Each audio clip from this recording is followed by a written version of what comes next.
ആവിയിൽ വേവിച്ചെടുത്തിട്ടുള്ള പലഹാരങ്ങൾക്കും അതുപോലെ ബ്രേക്ക്ഫാസ്റ്റിനായിരിക്കില്ലേ ഫാൻസ് കൂടുതലുണ്ടാവുക.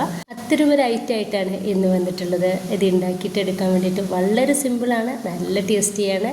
ഇത് നമുക്ക് ബ്രേക്ക്ഫാസ്റ്റ് ആയിട്ടും ഈവനിങ് സ്നാക്സ് ആയിട്ടൊക്കെ ഉപയോഗിക്കാം. ഉണ്ടാക്കിയിട്ട് എടുക്കാൻ വേണ്ടിയിട്ട് വെറും 15 മിനിറ്റ് മാത്രം മതി. ഇത് നമുക്ക് കറികളുടെ ആവശ്യം പോലില്ല. നമുക്കിത് ബ്രേക്ക്ഫാസ്റ്റ് ആയിട്ടും ഈവനിങ് സ്നാക്സ് ഒക്കെ ആയിട്ട് ഉപയോഗിക്കാം. അപ്പോൾ വീട്ടിൽ കണ്ടുകൊണ്ടിരിക്കുമ്പോൾ ഇഷ്ടമാവുകയാണെങ്കിൽ സബ്സ്ക്രൈബ് ചെയ്യാനും ലൈക്ക് ചെയ്യാനും മറക്കരുത്. ഇതിന് വേണ്ടിയിട്ട് ഒരു മിക്സിയുടെ ജാറിലേക്ക് 1 കപ്പ് റവ ഇട്ടെടുത്തിട്ടുണ്ട്. ഒപ്പം തന്നെ 1/2 കപ്പ് തൈരും ചേർത്ത് കൊടുക്കുന്നുണ്ട്. അതേ കപ്പിൽ തന്നെ 1/2 കപ്പ് വെള്ളവും കൂടി ഞാനിതിലേക്ക് ഒഴിച്ചു കൊടുക്കുകയാണ്. ഒപ്പം തന്നെ 1 ടേബിൾ സ്പൂണ് ഓയിലോ വെളിച്ചെണ്ണ എന്തെങ്കിലും ചേർത്ത് കൊടുക്കുക. അതുകൂടി ചേർത്ത് കൊടുത്തിട്ട് നല്ല ഫൈൻ പേസ്റ്റ് ആക്കിയിട്ട് ഞാനിത് അരച്ചെടുക്കുന്നുണ്ട്. ഇനിയിപ്പോൾ ഇത് നന്നായിട്ട് അരച്ചെടുത്തിട്ട് ഞാനൊരു ബൗളിലേക്ക് ഒഴിച്ചു കൊടുക്കുന്നുണ്ട്. ഒരു മിക്സിയുടെ ജാറിലേക്ക് 1/4 കപ്പ് വെള്ളം കൂടി ഒഴിച്ചു കൊടുത്തിട്ട് അതൊന്ന് നന്നായിട്ട് മിക്സ് ആക്കിയിട്ട് ഇതിലേക്ക് ഒഴിച്ചു കൊടുക്കുന്നുണ്ട്. ഇനിയിപ്പോൾ ഇതിലോട്ട് 1 ടീസ്പൂൺ പഞ്ചസാരയും അതിലേക്ക് ആവശ്യത്തിനുള്ള ഉപ്പും കൂടി ചേർക്കുന്നുണ്ട്. ഒപ്പം തന്നെ 1/2 ടീസ്പൂണ് ഇഞ്ചിയുടെ പേസ്റ്റാണ് ചേർക്കുന്നത്.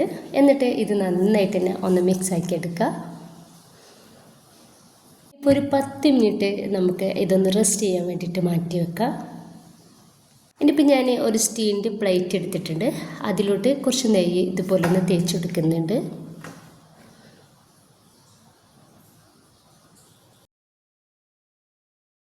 ഇനിയിപ്പോൾ ഞാൻ ഇതുപോലൊരു പഴയ ഇഡ്ഡലി പാത്രം എടുത്തിട്ടുണ്ട്. അതിലോട്ട് ഈ ഒരു തട്ടൊന്ന് വെച്ച് കൊടുക്കുകയാണ്. അതിൻ്റെ മുകളിലായിട്ടാണ് ഈ ഒരു പാത്രം വെച്ച് കൊടുക്കുന്നത്. എന്നിട്ട് നമുക്ക് ഈ ഒരു ഇഡ്ഡലി പാത്രത്തിൻ്റെ മൂടി വെച്ചിട്ട് ഈ വെള്ളം നന്നായിട്ട് ചൂടാക്കി എടുക്കുക. നന്നായി ചൂടാക്കി എടുത്തതിന് ശേഷം നമുക്ക് ഈ ഒരു മാവ് ഈ ഒരു പ്ലേറ്റിലേക്ക് അങ്ങ് ഒഴിച്ചു കൊടുക്കുക. ഇനിയിപ്പോൾ ഞാൻ ഇതിൻ്റെ മേലോട്ടായിട്ട് കുറച്ച് വെജിറ്റബിൾ മസാല ഇതുപോലെ ഒന്ന് എല്ലായിടത്തും ഒന്ന് വിതറി കൊടുക്കുന്നുണ്ട്. അപ്പോൾ വെജിറ്റബിൾ മസാല നിങ്ങളുടെ കയ്യിലുണ്ടെങ്കിൽ എടുക്കുക, ഉണ്ടെങ്കിൽ മാത്രം ചേർത്ത് കൊടുത്താൽ മതി. ഇനിയിപ്പോൾ ഇതിലോട്ട് കുറച്ച് മല്ലിയുടെ ഇല കൂടി ഇതുപോലെ ഒന്ന് ഇട്ടെടുക്കുന്നുണ്ട്. എന്നിട്ട് നമുക്ക് അടച്ചു വെച്ചിട്ട് ഏറ്റവും ലോ ഫ്ലെയിമിൽ ഒരു 15 മിനിറ്റ് നമുക്ക് ഇതൊന്ന് വേവാക്കിയിട്ടെടുക്കാം.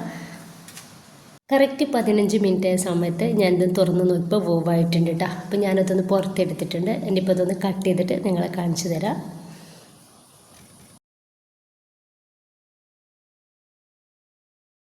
അപ്പോൾ ഇത് ഭയങ്കര സോഫ്റ്റാണ്, നല്ല ടേസ്റ്റായിട്ട് അത് കഴിക്കാൻ വേണ്ടിയിട്ട്. അപ്പോൾ കുട്ടികൾക്കൊക്കെ നന്നായിട്ട് ഇഷ്ടമാവുന്ന ഒരു ഐറ്റം തന്നെയാണിത്. എല്ലാവരും ഒന്ന് ട്രൈ ചെയ്ത് നോക്കുക. ഇഷ്ടമായിട്ടുണ്ടെങ്കിൽ സപ്പോർട്ട് ചെയ്യാൻ മറക്കരുത്. സബ്സ്ക്രൈബ് ചെയ്യാനും ലൈക്ക് ചെയ്യാനും കമൻറ്റ് ചെയ്യാനും ഷെയർ ചെയ്യാനൊന്നും മറന്നു പോകരുത്. ഇൻഷാ അല്ലാഹ്. ഓക്കെ.